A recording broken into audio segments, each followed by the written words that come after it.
Hi friends, எல்லாருக்கும் வணக்கம். Welcome to Dharma academy. நான் உங்கள் தர்மராஜ். இந்த வீடியோவில் நம்ம பார்க்க போகிறது டிசம்பர் மாதத்தில் 1ஆம் தேதிக்குண்டான கரண்ட் அஃபேர்ஸ் தாங்க பார்க்க போகிறோம். இத்தனை நாளாக ரெகுலராக கரண்ட் அஃபேர்ஸ் கொடுக்க முடியலை, நிறைய ஒர்க் இருந்ததால். ஸோ ஆனால் இன்னையிலேருந்து டெய்லி கரண்ட் அஃபேர்ஸ் கொடுத்துருவாங்க, ஓகேங்களா? ஸோ இதோட பிடிஎஃப் வேணும் அப்படின்னா, ஃப்ரீ டெஸ்ட் உங்களுக்கு வேணும் அப்படின்னாலும் நம்மளுடைய தர்மா அகாடமி அப்ளிகேஷன்ஸில் கொடுத்துக்கிட்டு இருக்கோம். அப்ளிகேஷனோட லிங்க் டிஸ்கிரிப்ஷனில் இருக்குது, தேவைப்படுறவங்க பயன்படுத்திக்கோங்க, ஓகேவா? ஸோ வாங்க இன்றைக்கி வீடியோக்குள்ளே போகலாம். முதல் வினா: தமிழக சட்டம் ஒழுங்கு ஏடிஜிபியாக நியமிக்கப்பட்டுள்ளவர் யார்? தமிழக சட்டம் ஒழுங்கு ஏடிஜிபியாக நியமிக்கப்பட்டிருக்கவர் யார்? ஆன்சர் பாருங்கள், கே சங்கர், ஓகேங்களா? இன்றைக்கி பொறுப்பேற்றுக்கிட்டார் கே சங்கர் அவர்கள். தமிழக அரசின் உள்துறை கூடுதல் தலைமை செயலாளராக இருக்கிற கே பனீந்திர ரெட்டி தான் இந்த அறிவிப்பு வெளியிட்டிருக்காரு. கே பனீந்திர ரெட்டி தான் தமிழக அரசின் உள்துறை கூடுதல் தலைமை செயலர், ஓகேங்களா? அதே போல் பார்த்திங்கன்னா நிறைய பேர் டிரான்ஸ்ஃபரும் பண்ணியிருக்காங்க. ஸோ அது யார் யார் அப்படின்னா, தமிழக ஆயுதப்படை ஏடிஜிபியாக HM ஜெயராமன் டிரான்ஸ்ஃபர் செய்யப்பட்டார். கோவை மாநகர காவல்துறையின் வடக்கு சட்டம் ஒழுங்கு துணை ஆணையராக ஜி சந்தீஷ் அவர்கள் நியமிக்கப்பட்டிருக்காரு. கோவை மாநகர காவல்துறையின் போக்குவரத்து பிரிவு துணை ஆணையராக N மதிவாணன். சென்னை சைபர் குற்றப்பிரிவு காவல் கண்காணிப்பாளர் 1 D அசோக்குமார். தமிழ்நாடு கமாண்டோ படை காவல் கண்காணிப்பாளராக S செல்வகுமார். தமிழக கடலோர பாதுகாப்பு குழுமத்தின் நாகப்பட்டினம் காவல் கண்காணிப்பாளராக G ராமர் நியமிச்சிருக்காங்க, ஓகேங்களா? அடுத்து இரண்டாவது வினா: சமீபத்தில் தமிழகத்திலிருந்து கேள்ரத்னா விருது பெற்றவர் யார்? சமீபத்தில் தமிழகத்திலேருந்து கேள்ரத்னா விருது பெற்றவர் யார்? நேற்றுன்னு கூட வச்சுக்கலாம், ஓகேங்களா? ஸோ யார் அப்படின்னு பார்த்தீங்கன்னா, சரத் கமல் அப்படிங்கிறவர் தான். சரத் கமல், ஓகேங்களா? இதுக்கு முன்னாடி ராஜீவ்காந்தி கேள்ரத்னா விருது அப்படின்னு இருந்துச்சு, அதை தான் பிஜேபி மாற்றினாங்க, மேஜர் தியான் சந்த் கேள்ரத்னா விருது அப்படிங்கிறத.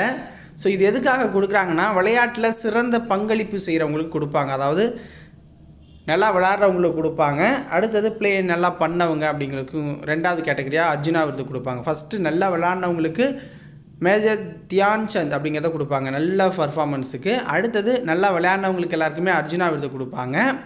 அப்புறம் துரோணாச்சாரியார் கற்றுக் கொடுத்தவங்களுக்கு கொடுப்பாங்க. அப்புறம் வாழ்நாள் சாதனையாளர் விருது கொடுப்பாங்க. ஸோ அதுமாதிரி ஒவ்வொன்றா கொடுத்துருப்பாங்க. மேஜர் தியான் சந்த் விருதுலாம் கொடுத்துட்டு இருப்பாங்க, ஓகேவா? ஸோ இந்த சரத் கமல் அப்படிங்கிற ஒரு டேபிள் டென்னிஸ் வீரர், ஓகேங்களா? செஸ் விளையாட்டை சேர்ந்தவர் தான் பிரக்யானந்தா. அவருக்கு அர்ஜுனா விருது கொடுத்துருக்காங்க. டெம்ஃப்ளிக்ஸ் அப்படிங்கிற விளையாட்டுனா நம்ம காது கேளாதவருக்கான ஒலிம்பிக், அது டெஃப்ளிங்ஸ் அப்படின்னு சொல்லுவாங்க. அதில் பேட்மிண்டன் பிரிவை சேர்ந்த ஜெர்லின் அனிகா அப்படிங்கிறவங்களுக்கு அர்ஜுனா விருது கொடுக்கப்பட்டிருக்கு. பெரம்பலூர் அருகே எறையூரில் சிப்காட் தொழில் பூங்காவை திறந்து வைத்தவர் யார்? பெரம்பலூர் அருகே எறையூரில் சிப்காட் தொழிற்பூங்காவை திறந்து வச்சவர் யார்? ஆன்சர் என்ன? மு.க. ஸ்டாலின் அவர்கள் தான் திறந்து வச்சுருக்காரு. தமிழக அரசோட 2022-2023 பட்ஜெட்டில் கோவை, பெரம்பலூர், மதுரை, வேலூர், திருவள்ளூர் மாவட்டங்களில் தொழில்துறை வளர்ச்சியை ஊக்குவிக்கும் வகையில் புதிய தொழில் பூங்காக்கள் அறிவிக்கப்படும் அப்படின்னு அறிவித்தாங்க. அதன்படி தான் பெரம்பலூர் மாவட்டம் எறையூரில் 243.49 ஏக்கர் பரப்பில் இந்த தொழில் பூங்கா அமைச்சிருக்காங்க. ஸோ இங்கே பார்த்திங்க அப்படின்னா, ஃபீனிக்ஸ் கோத்தாரி காலனி பூங்கா அப்படிங்கிறதும் அடிக்கல் நாட்டப்பட்டிருக்கு முதல்வரால். எம்ஜிஆரின் வாழ்க்கையை பற்றிய பொன்மனச் செம்மல் எம்ஜிஆர் என்ற நூலை வெளியிட்டவர் யார்? எம்ஜிஆரின் வாழ்க்கையை பற்றிய பொன்மனச் செம்மல் எம்ஜிஆர் அப்படிங்கிற ஒரு நூலை வெளியிட்டவர் யார்? ஆன்சர் என்ன? மு.க. ஸ்டாலின் அவர்கள் தான் வெளியிட்டிருக்காங்க. சென்னை ராஜா அண்ணாமலைபுரத்தில் உள்ள டாக்டர் எம்ஜிஆர் ஜானகி மகளிர் கலை மற்றும் அறிவியல் கல்லூரி அரங்கில் ஜானகி எம்ஜிஆர் நூற்றாண்டு துவக்க விழா நடைபெற்று வந்துச்சு. ஸோ அதில் தான் இவங்க பேசினவர் வெளியிட்டிருக்காரு.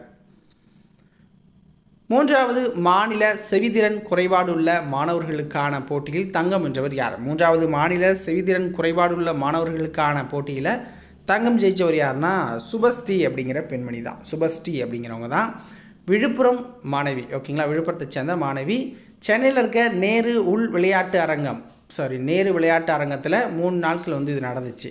இதில் விழுப்புரத்தை சேர்ந்த MRICRC அப்படிங்கிற உயர்நிலைப் பள்ளியில் 10ஆம் படிக்கிற மாணவி ஜெயிச்சிருக்காங்க. இவங்க 100 மீட்டர், 200 மீட்டர், 400 மீட்டர் நீளம் தாண்டுதல் போட்டிகளில் வெற்றி பெற்று இந்த தங்கத்தை ஜெயிச்சிருக்காங்க ஓவரால் அப்படிங்கிற மாதிரியும். சர்வதேச கீதை திருவிழாவை திரௌபதி முர்மு எங்கு தொடங்கி வைத்தார்? சர்வதேச கீதை திருவிழாவை யார் தொடங்கி வச்சாங்க அப்படின்னா திரௌபதி முர்மு அவர்கள். எங்கே தொடங்கி வச்சாங்க அப்படின்னா ஹரியானாவில் தொடங்கி வச்சுருக்காங்க. ஹரியானா மாநிலத்தில் குருஷேத்ராவில் நடைபெற்ற சர்வதேச கீதை கருத்தரங்கில் குடியரசுத் தலைவர் திரௌபதி முர்மு பங்கேற்று ஹரியானா மாநில போக்குவரத்து துறையோட ஆன்லைன் டிக்கெட் திட்டத்தையும் தொடங்கி வச்சுருக்காங்க. இன்னும் இதர சில திட்டங்களையும் தொடங்கி வச்சாங்க. ஓகேங்களா? ஸோ இதோட இன்றைய நடப்பு நிகழ்வுகள் முடியுது. ஸோ நாளையிலேருந்து இன்னும் ஸ்பெஷலாக கரண்ட் அஃபேர்ஸ் வந்து கொடுத்துக்கிட்டு இருக்கோம்.